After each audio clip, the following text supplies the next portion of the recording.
Let me tell you a story, people of YouTube. When I was in Burma, and I saw this channel, Drak and Shadow, they promised to vlog a lot of movies, but then they disappeared for like 2 months. My point is... Well, let's be honest. They saw that crappy Ninja Turtles movie, and they had to disappear and go into a padded room for a couple of months. It broke their brain. Some just want to watch cinema burn.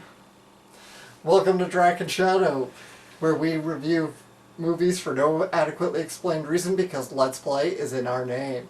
Yeah. So, let's play a movie. Hey, there are pretty much interactive movies these days of some video games. Pretty much. Movie tie-ins are not our thing because we already know they're bad. So, first of all, where have we been? It's not that we've stopped. Like we actually have gotten questions saying, have you guys stopped? Did you guys just not get enough views or whatever? Are you done? No. The main reason is we got busy, life came up, and on top of that, we just kind of looked at the movie list. There wasn't much. There wasn't much to go into, and every movie that maybe would make the slate, one of us would want to go, but we wanted to make sure that both went. So, for example, like I wanted to go to Dracula Untold for a little while, and Alex was not up to it, and I just didn't see a reason to do a review all by myself, because it's a better concept to bounce off of each other. But we are back. We are a little late on this one. Yes. And everybody can see that Alex is not affected by the zombie plague anymore. He was craving brains earlier today, but we gave him a shot. He's better now. I'm all set, so we are here to... This is like the Shaun of the Dead scene at the very end. We are here to actually review the hotly anticipated Christopher Nolan film of 2014, Interstellar. I'm tired. Can we go to bed? This is a doozy of a movie. It's almost 3 hours. It's just shy of 3 hours. It's 2 hours, 59 minutes. I think it's 57 minutes. Well, give or take. We're splitting That's hairs. 3 hours. We're splitting hairs here, pretty much. It's a 3 hour movie. Yes. You're splitting hairs by like 2 minutes, and well, that's what I do. I split hairs. Yes. We agreed on this. I'm the finicky one. Hence why I was doing a shitty Michael Caine in the beginning, and it started to sound more Southern than English. Well, we had to do Michael Caine because Michael Caine is becoming more of a trope for Christopher Nolan, as Johnny Depp is for Tim Burton. Yes. Some people just want to watch really crappy cinema, and some people just want to be part of crappy cinema. All right, we're done with the Batman jokes, I promise. But since Michael Caine is in the film, we have to reference it. Yes. I still love the interview where I saw it was like, whenever Michael Caine sees an impression of Michael Caine, it feels like they do a better Michael Caine than him.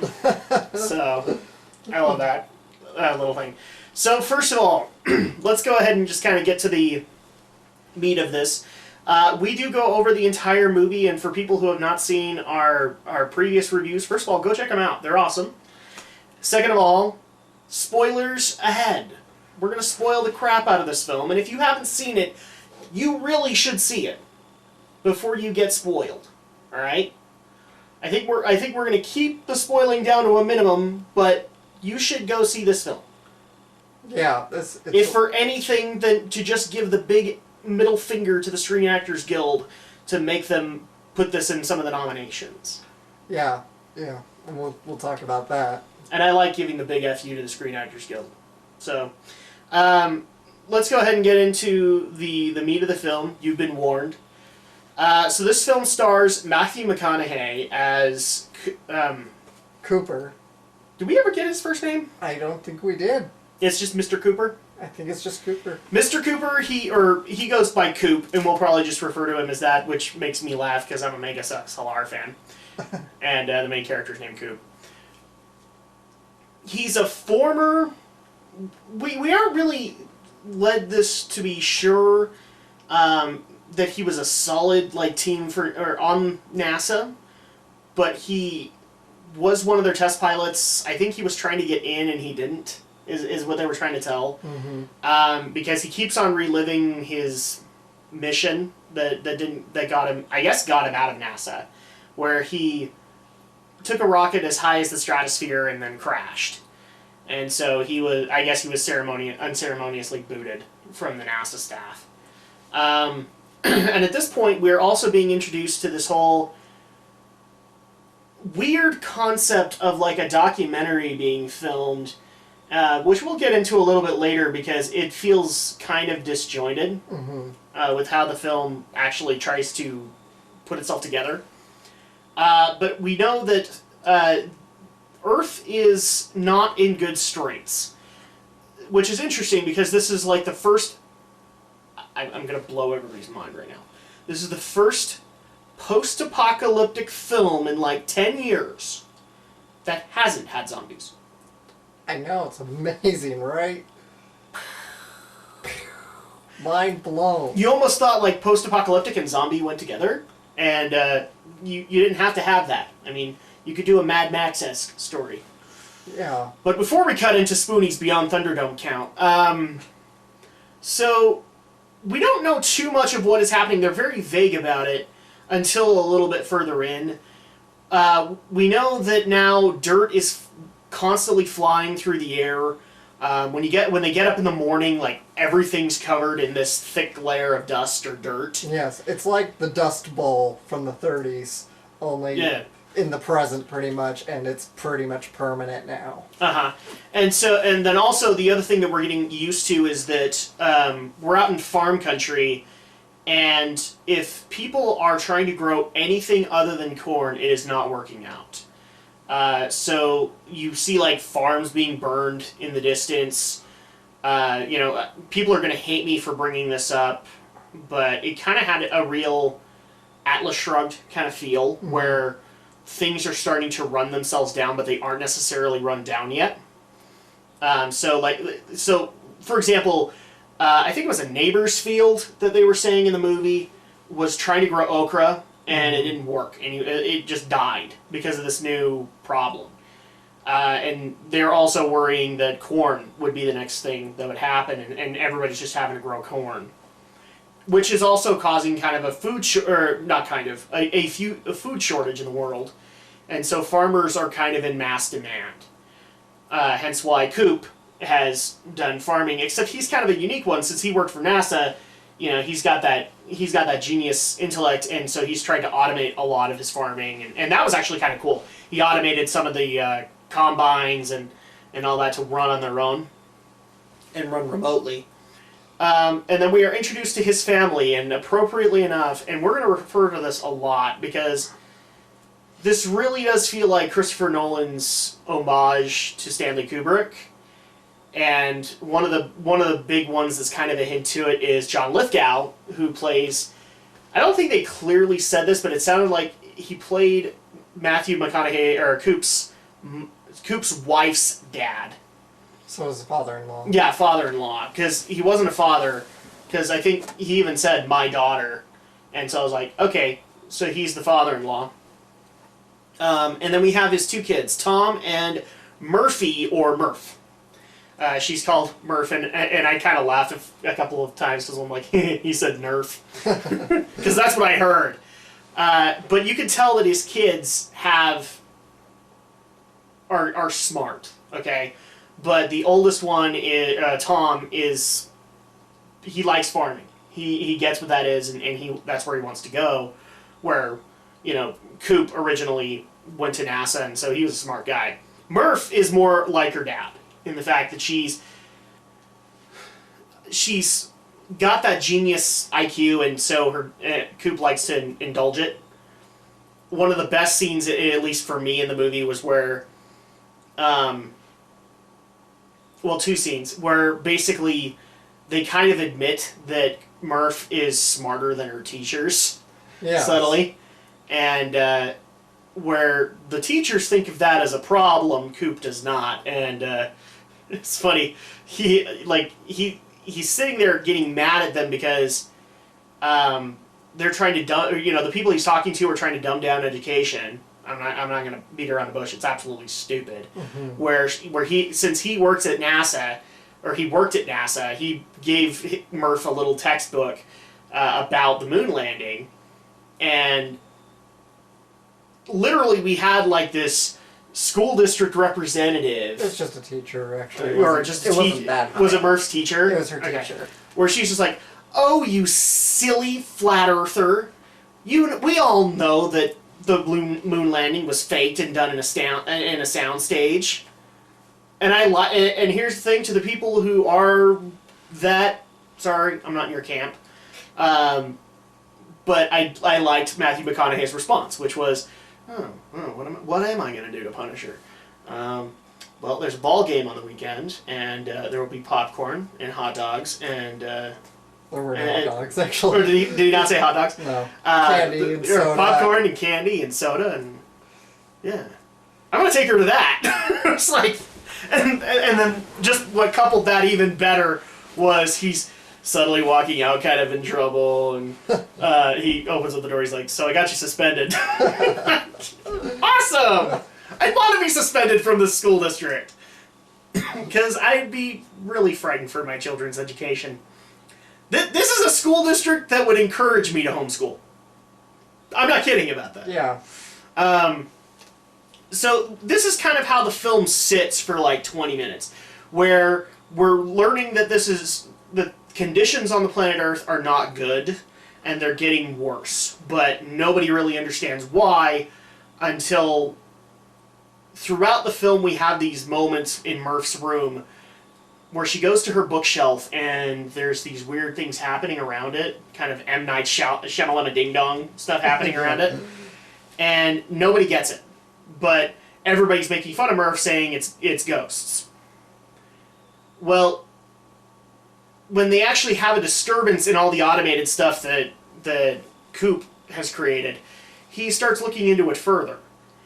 And he notices that there's actually gravity. Like I'm guessing, they don't really explain this, but I'm guessing like an increase in gravity next to the bookcase. And so he's trying to figure it out, and he realizes that there might actually be a message to be put in there. And it turns where Murph thought it was like a Morse code message, Coop finds out that it was binary, and he tracks it down its coordinates, and they find the remnants of NASA, which shouldn't be funded in this time, but they are. And they come across Michael Caine. Michael Caine.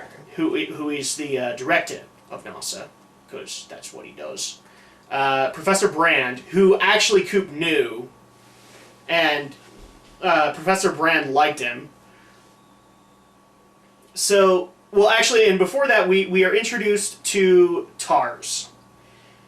TARS is an interesting concept, and again, a nod to Kubrick, because it's a robot that is completely boxy. It's when it is literally standing upright, it looks like one of two things: the Monolith and the HAL 9000.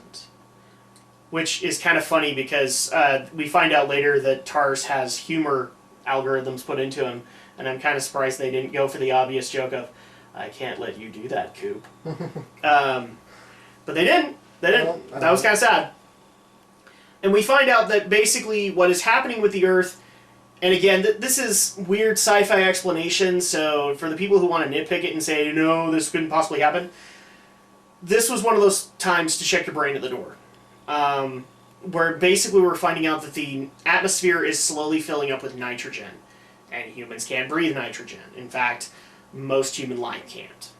And that's why the plant life is dying, and that's why you're starting to notice people are coughing a lot, is because they're literally running out of air to breathe.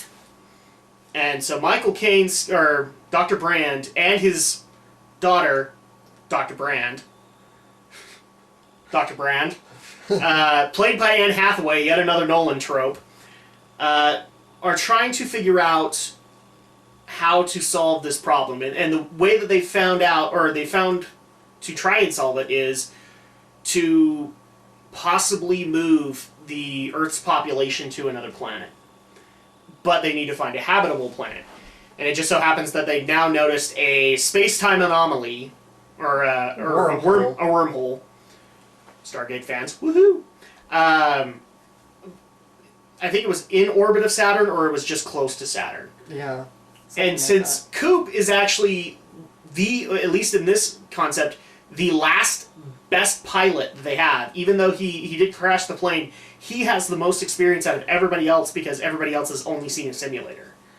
So Dr. Brand tries to convince him, you need to pilot this mission because we have 3 prospect planets and you need to go see if they're worthwhile for us to bring the human population over.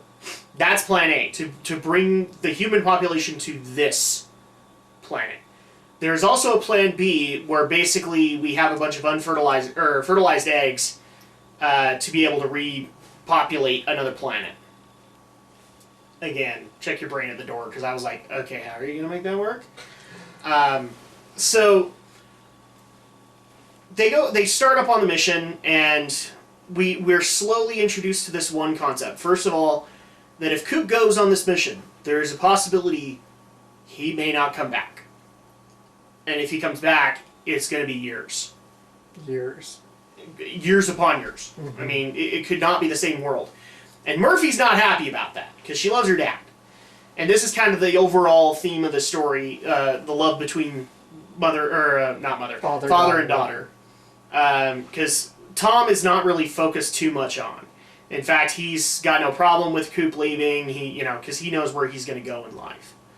And so he's going to just work with his father-in-law to keep being a farmer, because that's what John Lithgow's character is. So Coop decides to go, even though Murphy does not want him to go. She's literally seeing messages in there saying stay, and that's freaking her out. But he decides to go anyway, and that is kind of where the movie takes off to some extent, where a lot of the sci-fi is introduced. Because you have like long times of in their space station / ship, and also a lot of the focus now is put on them, and as they watch time fly by, or the passage of time come through. Because one of the biggest problems that they have is that when they're out in this, first of all, it's taking them 2 years just to get to the wormhole. Then they have to do cold sleep again after that 2 years to get to their first planet destination, and the planet that they're going to visit is near a black hole. So that actually changes time significantly. They even go into it and say, for every hour we spend on this planet, 7 years pass. And so that's unacceptable to Coop, because he wants to get back. He's promised his daughter that he's going to come back, and who knows, they might be the same age. Again, an overlying theme.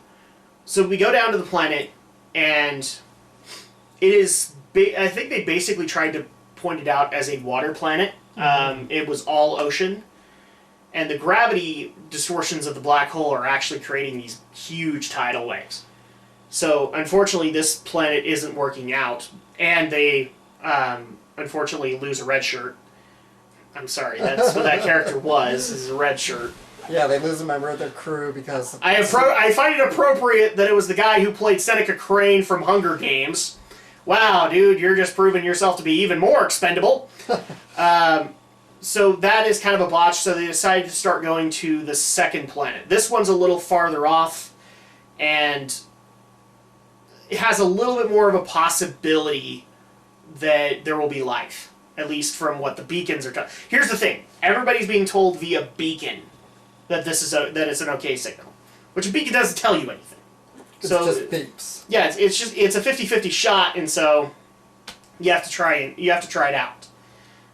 But in the meantime, while they are traveling to these planets, this is how they kind of show the passage of time, is that Professor Brand is sending video messages to Coop and the crew as things go on. And here's the thing, the movie kind of showcases that they didn't spend a whole lot of time on the water planet, but when they get back to the station, they find out the person they left behind didn't really do cold sleep that much, and it's been 23 years since they've been back.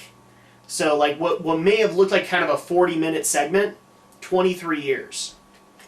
I mean, this guy's got gray in his beard, and so it's a real good showcasing of the passage of time.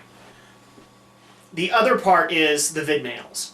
And this was, I think, kind of brilliantly done because most of the shots are on Matthew McConaughey as he's watching this stuff. And here's the thing, too. Murphy's pissed at her dad because he left. So a lot of the vidmails are of Tom and John, and I don't remember John Lithgow's character's name. I don't either. And the father-in-law, because he can't get Murph to come and talk to the camera. So you get to see some prominent moments. You literally get to see Tom graduate from high school, it looks like, or graduate from college. Mm-hmm. He meets his wife. They have their first child. Unfortunately, their first child dies. And all of this is being shown on it. And then the last vid message I thought was really kind of special, or the second to last one, where Tom is just kind of looking to the camera and saying, you know, my wife wants me to let you go because you're not going to come back. And I think I need to let you go. And so he ends it there. And at that point, we go right to McConaughey's face, and he is just bawling. He is snot bubble crying. Mm. He does not want to be forgotten. And then the last one is Murphy. But now she's like 30 or 40. Or more like... No, she is 30, because she actually says in the vidmail she is exactly the same age as when he left Earth. And so she wants to point that out and say, I am exactly the same age and you're not here. And I need you here.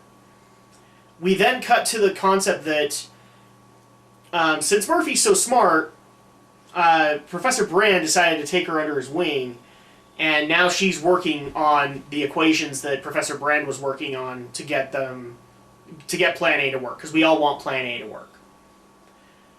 And Professor Brand is getting up there in years, and by the time we get to the second planet, a big shocker is revealed to us, where basically this equation that he's been telling everybody he's going to solve to make Plan A work, he lies. He's figured out the equation, and Plan B is the only way to go. So this is kind of a big shocker, and it's revealed to Murphy, who then goes to do a vidmail, which brilliantly we cut to them, but it's not them receiving it.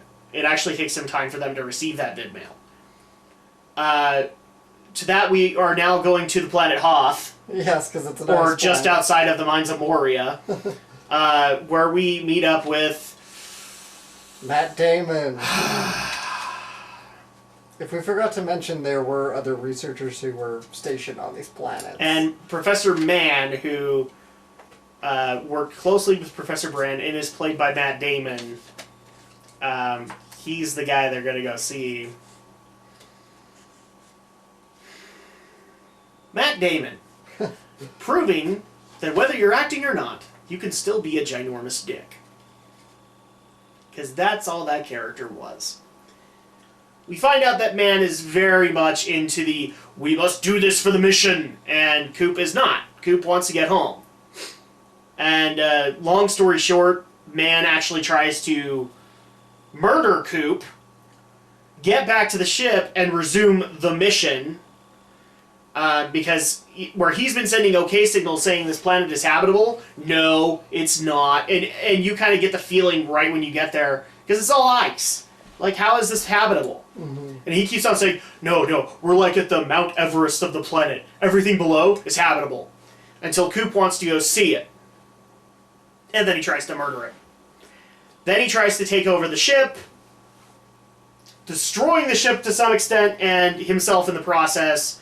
And now we have another problem, because there's still a third planet out there, which just so happens to have female Professor Brand's boyfriend.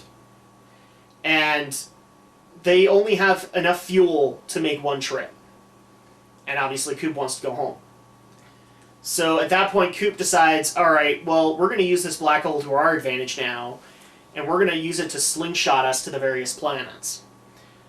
He flings Brand to the direction that the other planet is in, but doesn't tell her that he's... And also flings Tars off to analyze the black hole, because they think if they can analyze it, they can understand it and therefore advance their technology and save the Earth. But he doesn't tell Bran that he's also going to let himself go, and he's just going to go straight into the black hole. Coop is not showing the greatest of intelligence at this point, but we're going with it. This is where the film really takes on the Kubrick. Because it's one giant 2001 homage. It really is, especially at this point, because, again, guys, this is major spoiler territory. If you have not seen this film, stop it right now and go see it. Okay? We find out that through some weird fifth dimension, the ghost that Murphy has been dealing with this entire time has actually been her dad. From the future. From the future. And he's been trying to leave her these messages to make sure he stays. And then eventually, when Tars gets the information that he needs, Coop basically has had it at that point and wants to look for the right moment in time and asks for the quantum data. I don't even know how you could do this. The quantum data in Morse code.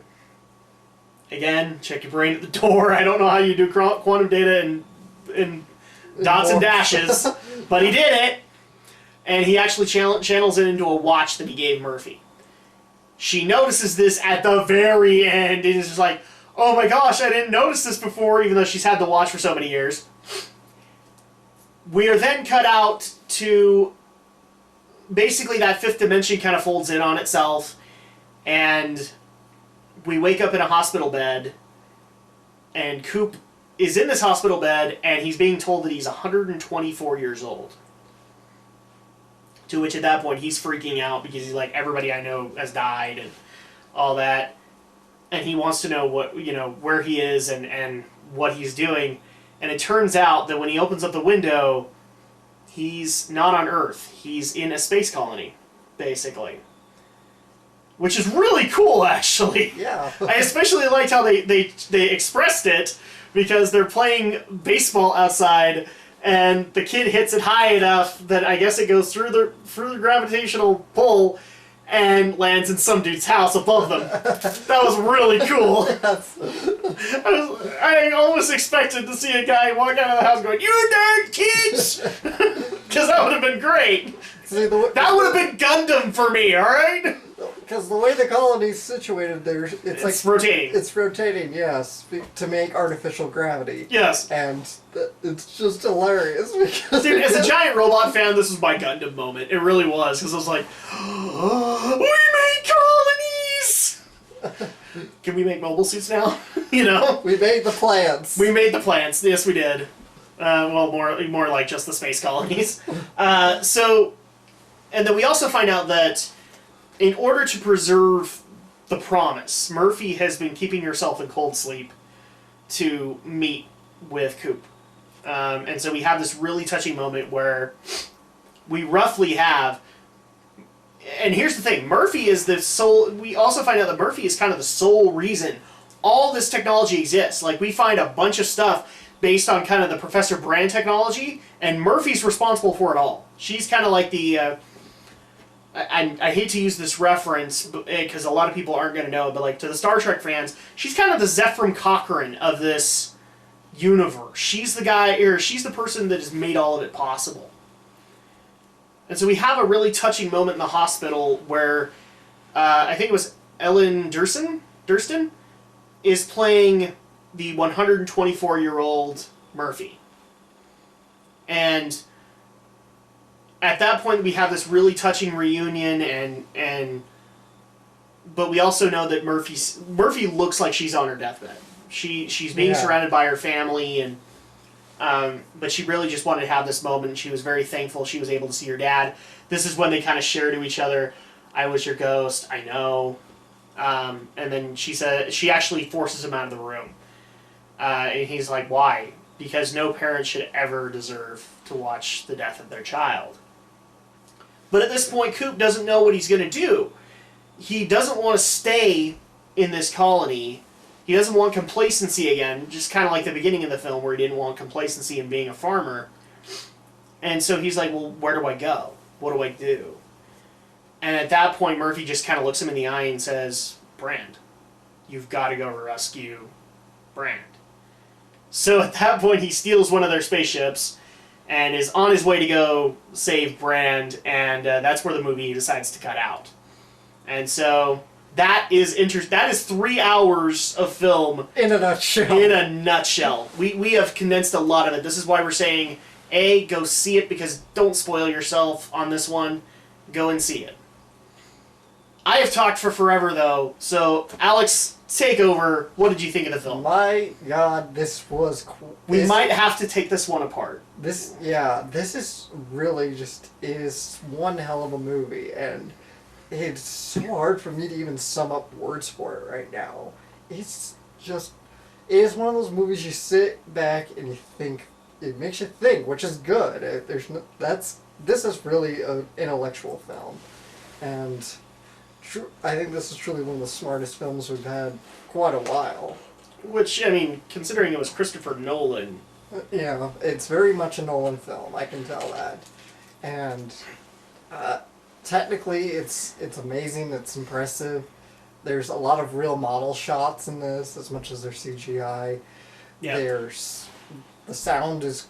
But the music by Hans Zimmer is pretty... Well, let's actually try to take all of that apart. So the visuals. The visuals. Best... you could go with a top 2 best visuals of the movie, or you can even do a best and worst. I can't even pick out a worst.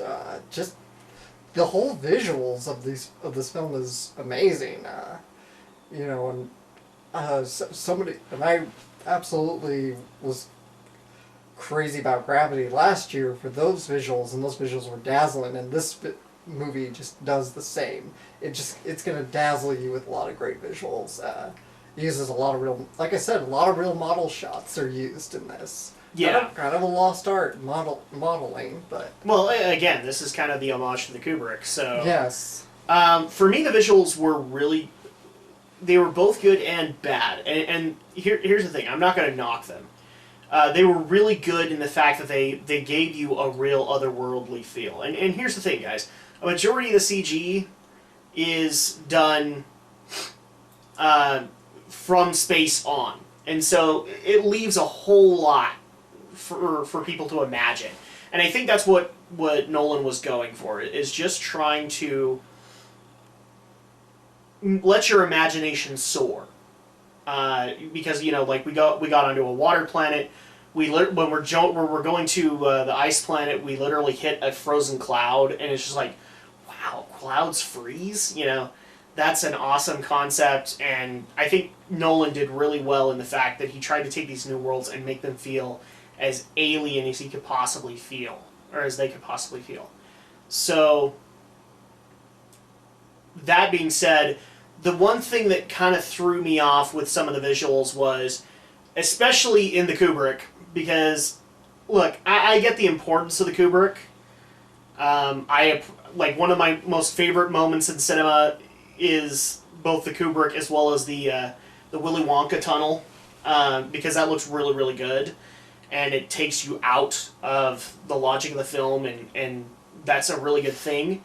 However, when they hit that 5th dimension, that kind of gave me a bit of a headache, because it's done in kind of like a telescopic view, like from a telescope. Mm-hmm. Or not a telescope, but a little kid scope. I can't remember. A kaleidoscope. Kaleidoscope. It's done in a kaleidoscope way, and therefore it's a little jarring, because you have no frame of reference to work with. Your only frame of reference is Coop, and when he is half the screen, you're just kind of sitting there going, I can't look at the really cool visuals because it's giving me a headache. I gotta focus on Matthew McConaughey, but there's nothing to watch there. So that was kind of my only gripe with the film. That kaleidoscopic moment was really cool, but I think lasted way too long and was jarring for way too long. Mm-hmm. That's the thing. For how the story had to go, I understand that, but it kind of hurt to watch after a while. Let's go into the audio, because this was Hans Zimmer. Yes. And we have spoken many praises to Hans Zimmer. Yeah. in your opinion, is this like the best thing he's ever done? Is it close to his work, or is this the worst thing? Definitely not the worst. Definitely not the worst. Not even bad. This was a great Zimmer score, and Zimmer's always been a tough composer to nail down because he's very versatile, and he's always had quite a diverse sound to him. Yes. And I mean, I gave him I think he just tries to adapt himself to the films. He does. He really does adapt himself compared to. We're John Williams. John Williams has a sound. It's very distinct to John Williams. Yeah. The other one I was going to use was like Danny Elfman. Danny Elfman has a very distinct sound. Yes, which is why he works for Tim Burton. You know? Or even James Horner. Yeah. Zimmer, you're right. He's a very adapted composer. He's more of a chameleon type, and so and when he does well, he does well. When he does poorly, it shows. But this one he did well. Nolan always, as I think he's Zimmer too, very good extents, and he used them great here. Did he use them in the Batman films? Yes, he did. Yeah, he did. Oh, really? Yeah. The first two, of course, he did with James Newton Howard, and the third one he did solo. Okay. That might be why, because I think I remember James Newton Howard. Yeah. And so I didn't think it was Zimmer. Yes. And for those who don't know Zimmer, if you've seen the Lord of the Rings films, you've heard Hans Zimmer. Now, Lord of the Rings was Howard Shore. Oh, that's right. My bad. Zimmer's got The Amazing Spider-Man, in fact. The Amazing Spider-Man. The Amazing Spider-Man 2, anyway, I should say. Which... Oh, so he did too? Yeah. He didn't that was a really cool audio. Yeah, he didn't do the first one, but he did the second one, and I gave the second... He's responsible for the Electro moments. I'll give him that. Yes. I'm trying to think of his past work, because I associated him with that. I don't know why. Oh my god, he's done a ton. I mean, he's done, Black Hawk Down. He's done, Pearl Harbor, giggle, snicker if you want. But the Pearl Harbor the music to Pearl Harbor, his score to Pearl Harbor is Has he ever worked for Michael Bay ever again? Yes, actually he had. Well, so, kind of in ways. I mean, Steve Jablonsky is actually Zimmer's protege. I did not know that. All right, this makes sense now. So, and Zimmer's kind of helped Jablonsky from behind the scenes a few times through the Transformers films. Okay. So, yeah. So yeah, Hans Zimmer, I think, at least as far as I'm concerned, nailed this out of the park. I mean, all of the music in it and all of the sound felt very situational. Mm-hmm. Where they're on the ice planet, it felt through music that they were on an ice planet. When they were on the ship, it felt very cold. In fact, in a lot of cases, one of the things I really appreciated was when they were in space, nothing. And that's how it should be. There is no sound in space. And I think the audio engineers got that completely, and that was great. It was it was deafening sound. Yeah. Or deafening silence. Silent space, so all the nerds can quit complaining, you sound in space. But look, I understand. But I understand Alex, in reality. In space, no one can hear you scream. Yeah, that's fine. Alien. See what I did there?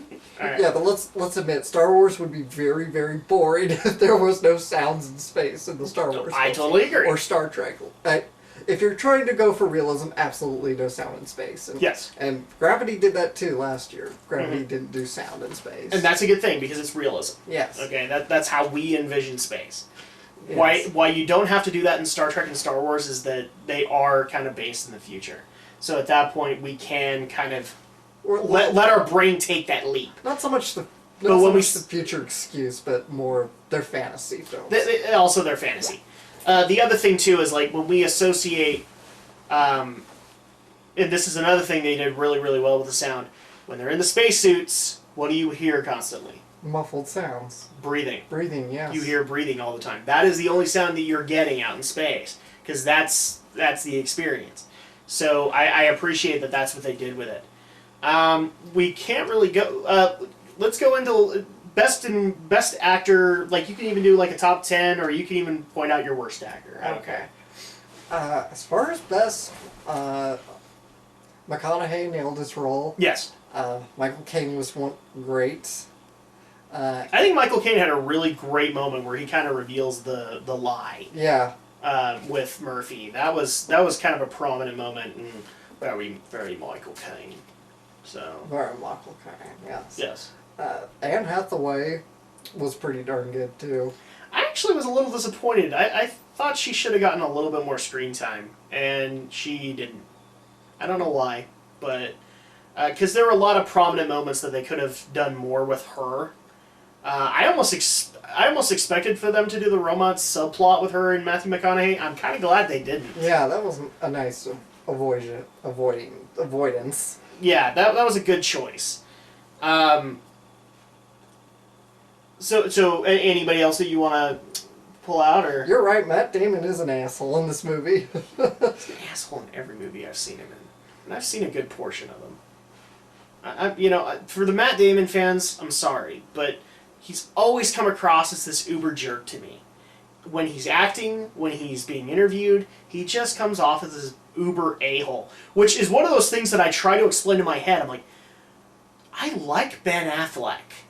I think he's a decent guy. Mm-hmm. Why on earth did Ben spend years working with this asshole? They grew up together in Boston. Now that explains it. Yeah, they're best friend, childhood friends. So I forgot about that. Yeah, they co-wrote Good Will Hunting together. that. Though, unless you go by Well, but now you can tell why they're not friends. Because man, unless you go by the Family Guy logic, yes, Good Will Hunting by Matt Damon and Ben Affleck's on the couch stone. It's like, could you add my name? I'm not going to because Family Guy is just a joke. no. Here's the thing, Matt Damon never comes across as like a genuine good guy. Mm-hmm. He always comes off as very smarmy, very egotistical, and here's the thing: for this role, it works. And hey, I love to hate his character, and if that's what he was going for, good on him. He was kind of the other soul thing of like, if you were teaching my kids, I'd homeschool them right away. Because, no. So anybody else you want to kind of point out, or? Even the child actors were good too, And that's saying something given child actors. Yeah, child actors are risky and dangerous to work with, but but they can be good. They really can be good. I don't think Tom was horrible, but then again, Tom wasn't really showcased. It was Murphy. Yeah. And I think Murphy did a very good spot-on performance, although I felt bad for the kid, because like 80% of her role was crying. Yes. But that's the way it goes. So unless you have somebody else to point out... that's it for me. So, again, I'm going to have to agree with you. Matthew McConaughey nailed this out of the freaking park. And Matthew McConaughey is one of those actors that I'm kind of hit or miss about, because he's still kind of that guy that gets into the romantic comedies and does them as kind of his bread and butter. And then occasionally he'll get put into an action movie like, say, Sahara or Interstellar, and he just shows what he can do. Sahara not so much, but in Interstellar he really nails this out of the... I hate to use the baseball euphemism here, but he nailed it out of the park. Yeah, speaking of baseball. If he doesn't walk away with the Best Actor award, I swear I'm not watching the Oscars ever again. Because the one of the things that I'm kind of worried about with this film is that since Nolan's attached to it and Nolan did Batman, mm-hmm. that the Oscars, the Screen Actors Guild and the Oscars will... The Academy's just going to... They're going to write him off and give him only like technical achievements and things like that. And I swear, for all the achievements Gravity got, if Interstellar doesn't get on par with that, I'm done. Yeah. I have no faith in the Oscars at that point. I would be surprised if this is not a serious Oscar contender next year. I can already tell you at least bare minimum, Best Actor, Best Director, and Best Picture. If there is not an Interstellar nomination in there, I'm done. Mm-hmm. That will kind of prove to me that they've become very favoritist. So Matthew McConaughey, I think, did really well. I think Michael Caine did very, very well in the role that he was assigned. And here's the thing. Michael Caine's role was not, he's kind of a Nolan-esque trope now. His character wasn't designed to be in there a whole lot. Yeah. He was just there to provide some exposition, some science-y stuff, and he did it well. So that was what he needed to be. So for a lot of the people who are going to be like, we needed more Michael Caine. No, you didn't. They put him in just... It's really hard with actors and actresses to put them in just the right amount for that character. Yeah. This one, they nailed it. Yeah. Because if he had been in there more, I think it would have hurt the character a little bit. And if he'd been in there less, everybody would be like, well, what the heck? Because we don't know what things are, you know? The other people that I kind of want to throw out are the two robots, Case and Tars. Mm-hmm. Again, they are total references to Kubrick and the Monolith, but I loved how they, in a very subtle way, were put as the comic relief in this movie, or at least Tars was, because he was programmed with a 70% humor coefficient, Yeah. and so him and Matthew McConaughey had a really good bouncing off of each other, and we were actually thoroughly convinced when we listened to it that was William Fichtner. Yeah. That was playing Tars, and we were surprised that it was Bill Irwin. So good on you guys, because that really sounded like William Fichtner. Yeah, I was convinced too, just because I seriously remember William Fichtner's brief cameo in The Dark Knight. Yes. And I always thought, well, Fichtner's going to come back, he's going to have another prominent role a little later in the films. He never did. No. I was always disappointed, because it just seemed like they were setting that character up for something. And it may be just William Fichtner didn't know if it was going to happen or not, and just stepped away. The other one that I want to pull out, and I can't remember his name off the top of my head, he played Rom. Mm-hmm. He was the other... He was the scientist, aside from Anne Hathaway's character, that was brought onto the mission. And that guy did really, really well. And I may just put him in the comments below, just to give him his dues, but his moments were always powerful. For example, when they're first getting into space and he's sick and tired of, or he's grasping where he is. And so him and Matthew McConaughey have this really good moment where he's like, what's bothering you? There's like this much aluminum and then we're out in space. Mm-hmm. And that's it. And it's scaring the crap out of him. So they have this kind of heartwarming moment between him and Matthew McConaughey where he kind of gives him these headphones and it's just earth sounds. It's just natural sounds. And it calms the crap out of him. And up until this point, this guy's been using up the Dramamine portion of the ship, or supplies on the ship. Yeah. He has not had a good time. And then the other very prominent moment with this actor, and I really want to see this guy in more, is when they get back to the ship after the first planet. They deliberately put him in the shadows, saying, I didn't think you were going to come back. Mm-hmm. I didn't think you were coming home. And he comes out, and he's got the receding hairline, he's got the gray beard, and you find out that he has not been doing cold sleep like he should have been. And it's, this is another thing that kind of established. This character's afraid of the cold sleep, too. But he also wanted to study the black hole. And so he took that time. And I just thought this character, bar none, like, for as second or third tier as he was, nailed it. Nailed the scientist role really well. And I want to see this guy do more. And now it really makes me feel bad that I don't know the actor's name. Because he just did such a great job. Yeah, he really did. And everybody knows my thoughts on Matt Damon. Yeah. Matt Damon was an asshole. Mm-hmm. Just bar none. So I'm not going to give too much mention to him. Because Matt Damon is one of those actors that I'm like, you still get work? Really? So let's kind of go on. It is actually getting kind of late. Yeah. So let's go ahead and go into final thoughts here. Alex, go ahead. Final thoughts and rating on it. It's a movie you gotta experience. So if sci-fi is... I would actually capitalize on that. I would say it isn't a movie, it is an experience. It isn't. You're right, it is an experience. And hard science fiction lovers are going to love it, I think. Absolutely love it. And absolutely go see it in the theater. Christopher Nolan fans, hard sci-fi lovers, go see it. You probably won't be disappointed. The 3 hours is worth it. I could not really leave my seat the whole time through this movie. And 3 hours is a lot in the movie theater. Yeah, that's a lot of commitment. And... this is definitely not for kids. No, don't bring your little children. They're to gonna this. get bored. Yeah, don't bring your little children to this. I mean, unless they're like total space fanatics, they're gonna get bored. That's just the bottom line. So my final rating. The hell, I'm gonna not 9.5. 9.5. 9.5. So that says it still did some things wrong for you. Yeah, if I have to pick a bone is a little bit in the sound mixing. Sometimes I enjoyed the overpowering sound effects and music. Other times it's like I didn't like it because it was drowning out dialogue where I noticed that too. Where dialogue should not be drowned out. Like the best scene that explained that was when I think it was Case and Rom were working on the robot that Matt Damon had with him, Kip. Mm-hmm. You could not hear that dialogue. And also, like, there were a lot of really good moments, I think, with the robots. You could not hear them.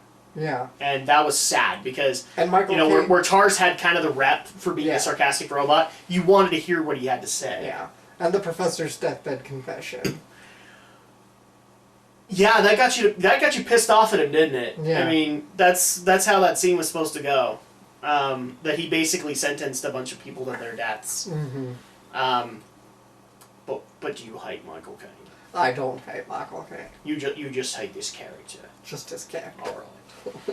All right. My thoughts. This is going to be really hard to condense, and people might not like when I go off onto these rants, but and people are not going to like what I have to might not like what I have to say, so flame shield up. I both love and hate this film, which is exactly how I should feel about it. Have I confused you? Good. Here's why. That's how you know it's a good film. Because even during the bad moments, it still has you encapsulated. It still has you immersed. That's when it's a good film. The sound, I'll agree with you. There were points where the sound mixing was kind of bad, but it was still working. There were points where the actors made you want to strangle them, and they needed to. That's how that's supposed to be set. People might hate me for going a little nostalgic, but I'm going to. For those who don't know, I've actually kind of kept it off the channel, and I think I mentioned it in the Ninja Turtles review, but my father recently passed away, and I can just state this is a film he would have loved and he would have wanted to see. My dad was a big fan of... My dad's two favorite movies were 20,000 Leagues Under the Sea, the Disney one, and The Abyss from James Cameron. And I also know that he was a big fan of 2001 and 2010, which, to my knowledge, not a whole lot of people are a fan of. And this was one of those movies that made me kind of nostalgically think, I get it. I get why he was a fan of them. Because this movie does nothing but capture your imagination and make it soar. And that's what it's supposed to do. And now a lot of people could say, like, we as critics, we just sit there and we find just the worst in things. And here's the thing I am telling you. There are some bad things. But where you really get to shine as a critic, you actually get to state where they did it right. And this movie set every moment as it needed to be set. You got the concept of loneliness, the passage of time, the sense of desperation from this mission, and you got the feelings of loss and of separation and absolute sorrow from Earth's perspective. And that's what this film needed to encapsulate. That's what this film needed to do. Which, in a lot of cases, is really, really good, because if you think about it, we didn't have any information on this film up until it released. And I think Nolan did that intentionally, because he wanted to be able to tell this. I don't care if it's an homage to Stanley Kubrick. Good on him. It is this generation's 2001. Definitely. And that's what it needs to be. That's why I've been saying this entire time. Dude, Screen Actors Guild and the Oscars community, if Interstellar is not nominated for a good portion, I've lost my faith in the Screen Actors Guild. And I want to have faith in them. But this was a hallmark. This was this generation's only link to Stanley Kubrick, as far as I'm concerned. AI doesn't count. And that was Steven Spielberg, for crying out loud. This did it better. And I think that would actually get people to appreciate the old Kubrick films. Mm-hmm. And that's what film is about. To get you to look back. Because, we keep on referencing that Nolan references to Kubrick. And Spielberg references back to this, that, and the other. It's because there are lasting traditions and traits that we love in these films. And this is just littered with them. A sci-fi fan can enjoy this, bar none. There is no problem with it. The science is check your brain at the door, but most sci-fi is. Again, if your kid is not a space nut, 3 hours is a bit of a push. But I can't even believe I'm saying this because I don't like going for the full-on rating. And I don't think I will, just because this thing did have some problems. I'd probably give it a 9. I'm like teetering on a 9.5, but it really is kind of a 9. Because there are things that I don't like, and genuinely there are other tropes in films that I like as a person that weren't in this film.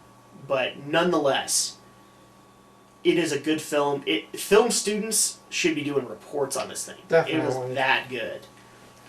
And with that said, and I appreciate you guys wanting to curtail off my ranting, that is it for Interstellar. Now, people have also been asking, because another big film came out with Interstellar.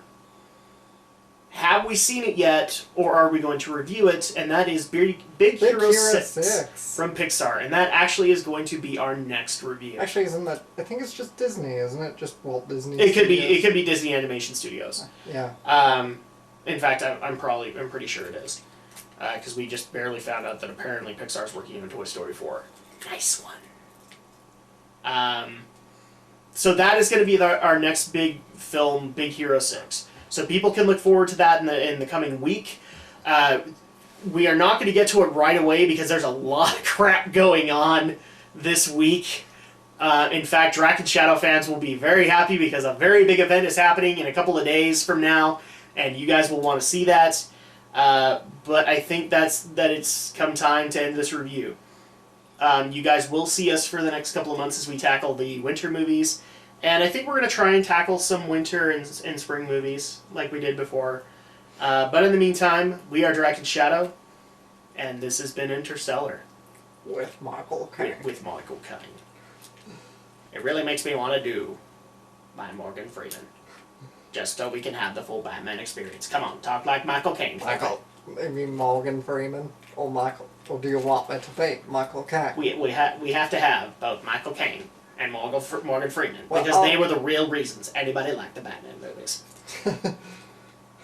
Well, but let me tell you a story. Keep going southern. I swear to God, I can't do Michael Caine because I keep going southern. Well, then let me go ahead and no, I'm not gonna go. I'm not gonna go. You're not gonna go Christian Bale. No. There you go. You got your Christian Bale. But you did a total perfect Where's Rachel on Friday. Where's Rachel? Did I really? Yeah, I did. Yeah, you're like, where's Rachel? All right. Instead of Glock, we're getting silly, so maybe we gotta end this thing before it gets out of control. Okay, guys, join us again for Big Hero 6. See you later. Thanks for watching. Go see Interstellar. It's a fantastic movie. Now, I'm Morgan Freeman, and I endorse this review, even though I was not in the movie at all.